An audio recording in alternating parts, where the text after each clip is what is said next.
मैं जानता हूँ कि तुम्हें मेरी ये बात ऑफेंड कर सकती है, लेकिन जब इंसान के बस का कुछ नहीं होता तो वो कास्ट, रिलीजन और सरनेम जैसी चीजों पर फ्लेक्स करना स्टार्ट कर देता है। जिड्डू कृष्णमूर्ति कास्टिज्म के ऊपर एक सवाल करते हैं कि अगर तुम अपनी कास्ट के ऊपर इतना प्राउड फील करते हो तो तुम्हारा उसमें कंट्रीब्यूशन क्या है। तुमने जन्म से पहले उसमें कोई मेहनत की होगी या फिर चूज किया होगा, लेकिन अगर चूज नहीं किया तो तुम सिर्फ और सिर्फ एक एक्सीडेंट पर फ्लेक्स कर रहे हो। इंसान अपने इनहेरिट सेल्फ से इसलिए अटैच हो जाता है क्योंकि उसको पता है कि पैसा जा सकता है, फेम जा सकती है, पॉपुलैरिटी जा सकती है, लेकिन कास्ट एक ऐसा लेबल है जो कहीं नहीं जाएगा। मान लो हॉस्पिटल में बर्थ के टाइम 2 बेबीज एक्सचेंज हो जाते हैं। 20 साल बाद दोनों अपनी अपनी कास्ट और बिलीफ को डिफेंड कर रहे हैं। अब कृष्णमूर्ति पूछते हैं कि सच क्या है। अगर तुम किसी और घर में पैदा होते तो तुम बिल्कुल अपोजिट बात कर रहे होते, तो फिर तुम्हारे बिलीफ कितने तुम्हारे हैं। सोचो, अगर तुम्हें सिर्फ और सिर्फ कास्ट की वजह से रिजेक्ट कर दिया जाए तो रिजेक्शन से ज्यादा दुख इसका होगा कि मुझे उस चीज के लिए जज किया गया जिसको मैंने कभी चूज ही नहीं किया था।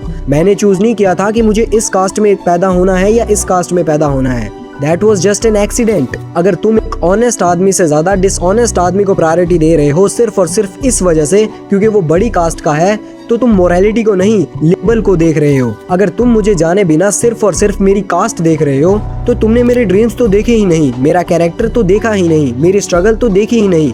सिर्फ और सिर्फ एक लेबल देख लिया जो एक सो कॉल्ड सोसाइटी ने दिया है।